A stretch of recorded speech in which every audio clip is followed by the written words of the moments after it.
माध्य कंप्लीट हो गया। अब हम बात करते हैं माध्यक की।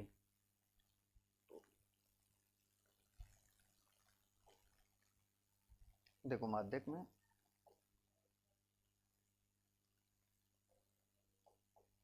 देखो माध्यक,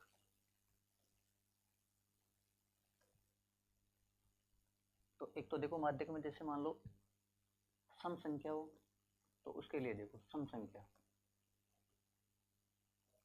तो सम संख्या के लिए सूत्र होगा n बटा वा 2वां पद प्लस अगला पद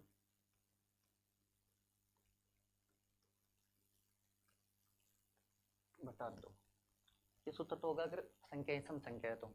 अगर मान लो विषम संख्या है तब, तो देखो विषम संख्या का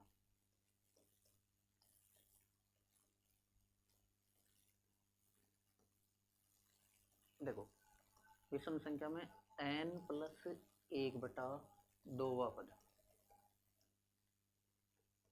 ये हो जाएगा माध्यक।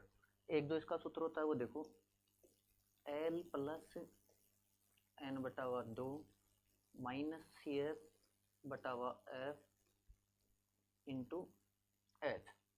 तो सबसे पहले मैं एक उदाहरण देखते हैं सम संख्या का। अगर मान लो सम संख्या है तो देखो उसके लिए जैसे मान लो मैं लिख दूं 3 4 1 2 6 8 5 और 9 का माध्यक ज्ञात करो। देखो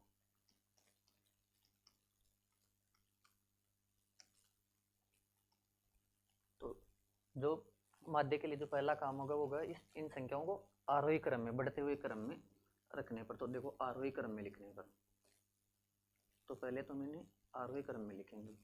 तो देखो इनका जो आरोही क्रम होगा वो 1, फिर 2, 3, 4, 5, 6, 8 और 9। तो देखो सम संख्या है 1 2 3 4 5 6 7 8। तो सम संख्या वाला सूत्र लगाएंगे हम n बटावा 2 पद प्लस अगला पद बटावा 2। तो n बटा 2 मतलब n होता है पदों की संख्या, n का मतलब होता है प्रेक्षणों की संख्या, प्रेक्षणों की संख्या। तो देखो इस सूत्र में और l का मतलब होगा माध्यक वर्ग की निम्न सीमा, माध्यक वर्ग की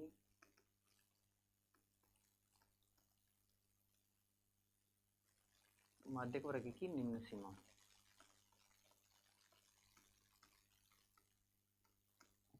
देखो सीएफ का मतलब होगा संचयी बारंबारता,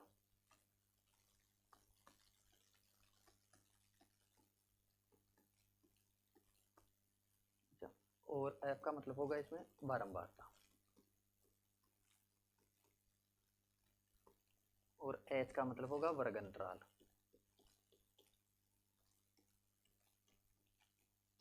देखो तो एन मतलब प्रेक्षणों की संख्या, और यहाँ प्रेक्षणों की संख्या 8, मतलब ये जो टोटल पद है वो 8 है, 1 2 3 4 5 6 7 8।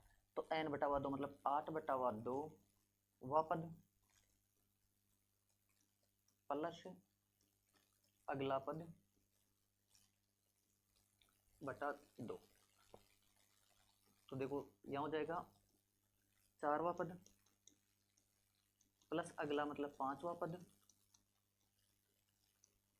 और बटावा 2। अब देखो 4वां पद 1 2 3 और 4, तो 4 प्लस अगला पद 5, तो 4 प्लस 5 बटावा 2, 4 और 5 9 बटावा 2, और 9 को 2 से डिवाइड करोगे तो 4.5। जो माध्यक होगा वो हो जाएगा 4.5। तो ये तो था सम संख्या वाला। अब देखो विषम संख्या।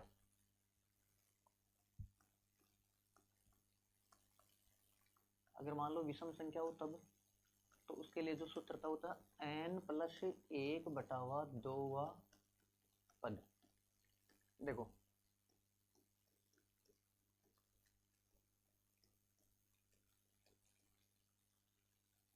देखो जैसे मान लो ये संख्या है 5 7 1 5 6 5 6 7 का माध्यक ज्ञात कीजिए।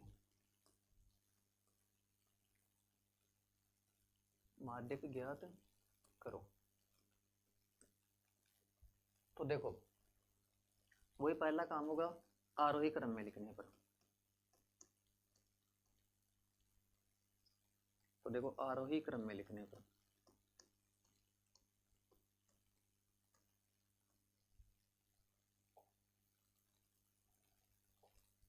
देखो आरोही क्रम में लिखने पर, तो आरोही क्रम में तो एक छोटी संख्या सबसे पहले आएगी, उसके बाद में 5, फिर 5, 6, 6, 7 और 7। अब यहाँ देखो n का मान कितना है, मतलब प्रेक्षणों की संख्या कितनी है, तो 3, 3, 6 और 1, 7। तो विषम संख्या है, तो विषम संख्या के लिए सूत्र लगाओगे आप n प्लस 1 बटावा 2 पद। n मतलब प्रेक्षणों की संख्या, तो प्रेक्षणों की संख्या हमारे पास 7 प्लस 1 बटावा 2 व पद। 7 और 1 8 बटावा 2 व पद। तो देखो 4 व पद। तो इनमें जो 4 नंबर पर जो पद है वो हमारा माध्यक हो जाएगा, तो 1, 2, 3 और 4। तो 4 नंबर पर जो हमारा पद है हो जाएगा माध्यक।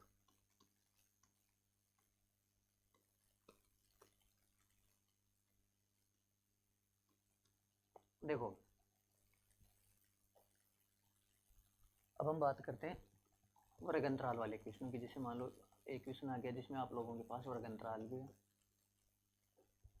और आप लोगों के पास बारंबारता भी है। तो देखो जैसे 0 से 10, 10 से 20, 20 से 30, 30 से 40 और 40 से 50। जैसे 3, 5 और मान लो यहाँ 7।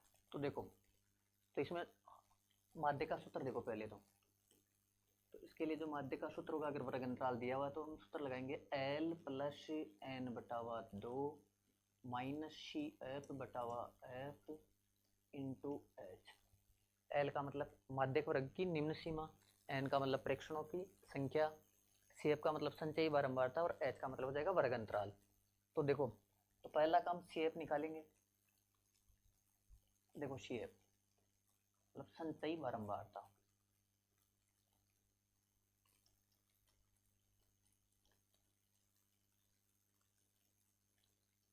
देखो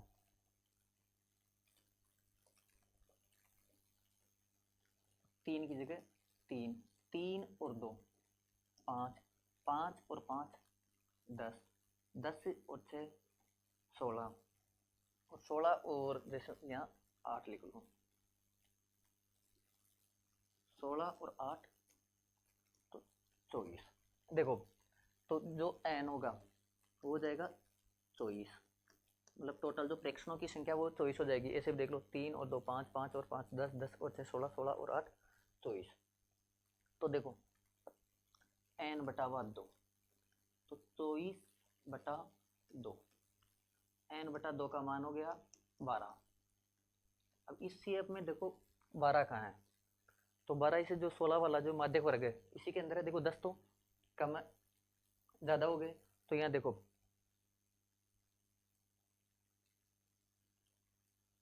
मतलब ये 12 इस माध्यक वर्ग में CF में आनी चाहिए। तो देखो 10 12 से कम है, तो 16 वाले वर्ग में 12 भी है, तो ये हो जाएगा हमारा माध्यक वर्ग।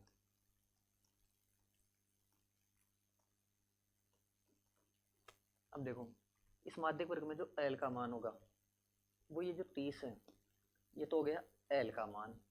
इन दोनों के बीच जो अंतर है वो हो गया H का मान। देखो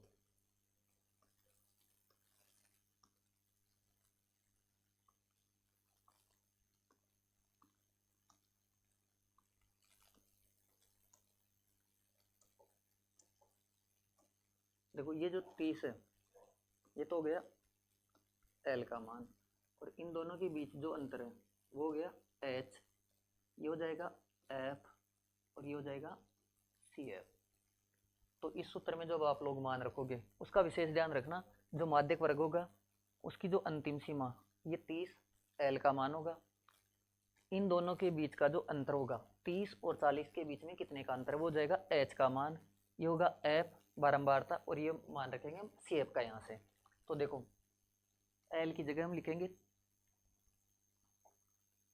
देखो 30 प्लस एन बटा 2, और एन बटा 2 का मान है हमारे पास 12 minus C F, C F का मान है 10, तो यहाँ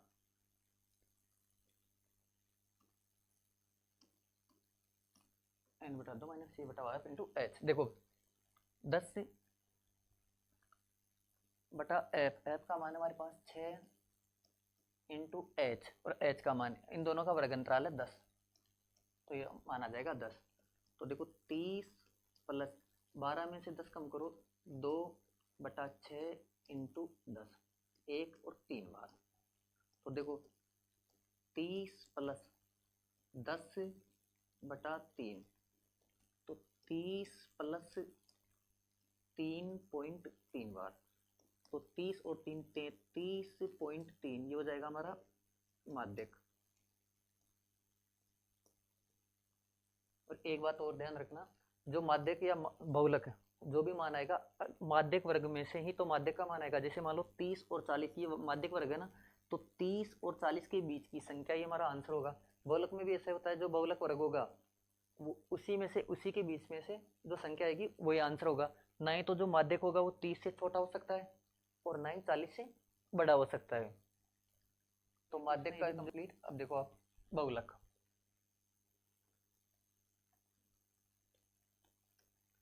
देखो एक तो बहुलक में अगर सीधा सा क्वेश्चन पूछ ले तो देखो सर्वाधिक बारंबारता, सर्वाधिक बारंबारता मतलब जो संख्या सबसे ज्यादा बार आए वही उसका बहुलक होता है। जैसे मान लो 3 4 1 2 6 8 4 3 2 3 4 3 का बहुलक ज्ञात करो, या बहुलक बताओ, है ना। तो देखो, तो यहाँ देखो सबसे ज्यादा बार क्या रहा है, तो देखो 3 1 2 3 और 4 बार, 4 देखो 1 और 2 और 3 बार, तो 3 सबसे ज्यादा बार आ रहा है। तो सर्वाधिक बारंबारता किसकी हो गई, 3 की। तो देखो सर्वाधिक जो बारंबारता है, ये सर्वाधिक बारंबारता है 3 की, तो जो आंसर होगा वो भी कितना हो जाएगा, 3। अब एक देखो बहुलक का जो सूत्र होता है L plus F1 minus F0 बटावा 2F1 minus F0 minus F2 into H. L का मान वही अंतिम सीमा, F1 बारंबारता, F0 उस बारंबारता से पहले वाली बारंबारता, F2 का मान बाद वाली बारंबारता, एच का मतलब वही, इसमें वर्ग अंतराल हो जाएगा। तो देखो इसके आधार पर भी देख लो एक क्वेश्चन, जैसे मान लो मैं वर्ग अंतराल लिख रहा हूँ, और माध्यक बहुलक में से सबसे इजी क्वेश्चन होता है बहुलक का। ये जैसे मान लो एफ या वर्ग अंतराल, जैसे 0 से 10, 10 से 20, 20 से 30,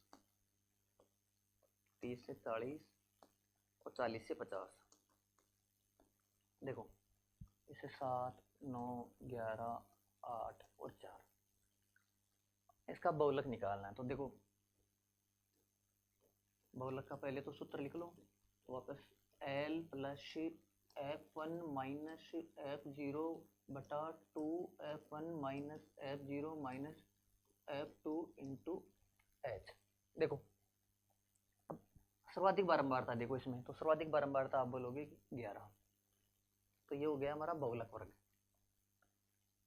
ये हो गया बहुलक वर्ग। अब देखो L का मान, तो यहाँ भी देखो L का मान वही रहेगा, बहुलक वर्ग की निम्न सीमा, ये हो गया L का मान। H का मान भी वही आएगा, इन दोनों के बीच का अंतर, ये हो जाएगा F1, F1 के जस्ट पहले F0 और F1 के बाद F2, सिर्फ इसमें से मान जमाना है, तो बहुलक सबसे इजी भी रहेगा। तो देखो L की जगह 20 प्लस F1 11 माइनस F0 9 बटा 2F1, देखो 11 minus F0 9 minus F2 8 into H, अंतर है 10 का। तो देखो 20 प्लस 11 में से 9 कम करो 2, 11 और 2 को गुणा करो 22, माइनस माइनस के 9 और माइनस के 8 17 इंटू 10। तो देखो 20 प्लस, देखो 20 प्लस 2/5 इंटू 10। देखो एक बार और दो बार, तो 20 प्लस 2 और 2 को गुणा करो 4, और 20 और 4 24। तो जो बहुलक होगा वो हो जाएगा 24। देखो वही 20 और 30 के बीच में से ही कोई संख्या आएगी, ये फाइनल है। तो ये था हमारा माध्य, माध्यक और बहुलक। अब एक दो चीजें देखो, जैसे परिसर पूछ ले। देखो परिसर, तो परिसर का मतलब होता है उच्चतम मान माइनस निम्नतम मान।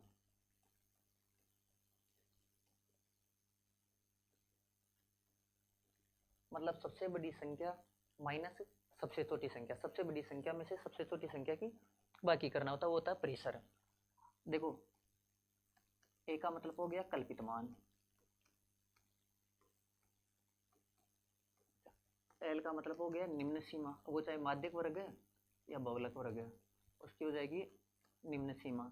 इसके बाद में देखो एफ का मतलब हो गया बारंबारता, और सी एफ का मतलब हो गया संचयी बारंबारता, संचयी बारंबारता। एच का मतलब हो गया वर्ग अंतराल,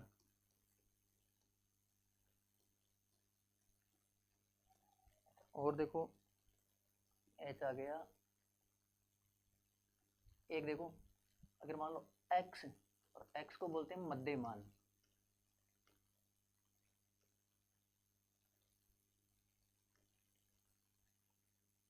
देखो मध्यमान, और जो इसका सूत्र होगा वो होगा ए प्लस बी बटावा 2। और एक इसी एक्स को बताओ और क्या बोलते हैं। जैसे मान लो मैं बोल दूं 10 और 20 का मध्यमान, तो आप बोलोगे 15। देखो 10 प्लस 20 बटावा 2, तो 30/2, तो 15। तो देखो ए का मान हो गया कल्पित मान, एल यानी निम्न सीमा, एफ यानी बारंबारता, सी एफ यानी संचयी बारंबारता, एच यानी वर्ग अंतराल, और एक्स का मान हो गया आप लोगों के पास मध्यमान, जिसे बोलते हैं ए प्लस बी बटावा 2। तो ये बोर्ड एग्जाम में 13 नंबर की प्रश्नावली है। माध्य, माध्यक और बहुलक एक परिसर का ध्यान रखना, उच्चतम मान